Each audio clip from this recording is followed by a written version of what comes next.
भई ही जेको मंदिर आहे इहो मंदिर कान्हे इहो पीपल जो वण आहे चवनि था माता मता इन छांव खां पाण खे परे कई छा चयूं मता इन छांव खां पाण खे ॾिसो घर में गुस्से में वेठा हूंदा आहिनि हिते अची सभई खड़ा थी वेंदा आहिनि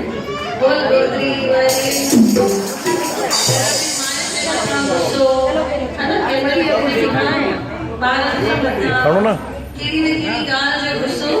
हूंदो आहे पर हिते अची सभु विसरी वेंदा आहियूं जेतिरो हिते खिलंदा आहियूं घर में खिलंदा आहियूं त ही वाकई छा आहे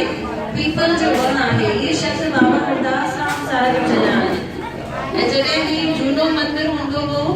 हिते हिन ई जॻह ते हिकु पीपल जो वण हूंदो हो उतां पूना यूनिवर्सिटी वारा हिन पीपल जे वण जो पत्तो खणण ईंदा हुआ चवंदा हुआ भई एतिरो वॾी साइज जो पत्तो ऐं एतिरो साओ पत्तो ऐं एतिरा ॾींहं फ्रेश रहे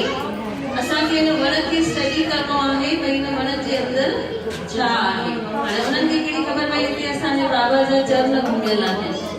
त बाबा छा चयो आहे भई ही वण छा आहे पीपल जो ही मंदिर छा आहे पीपल जो वण आहे हिते छांव ई छांव आहे वण खे असां केतिरा बि पत्थर हणूं हिते के माण्हू 10% माण्हू ईअं थींदा आहिनि भई छो थो हिते मौज मचे छो थी हिते सत्संग थिए कंहिंजे मन में उहो बि हूंदो आहे उन्हनि खे बि बाबा बख़्शे ॾींदा आहिनि भई वठी वञो वण खे भले असां पत्थर हणंदासीं तॾहिं बि असांखे फल मिलंदो आहे इन करे बाबा मंदिर खे छा चयो आहे पीपल जो वण चयो आहे जिते छाया ई छाया आहे ऐं एतिरी छाया आहे सची छाया आहे सची छत्री आहे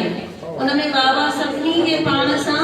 ढके वेठा आहिनि कंहिंजा बि ऐब बाबा नथा खोलनि ऐब ढके करे बाबा उन्हनि जा पाप माफ़ था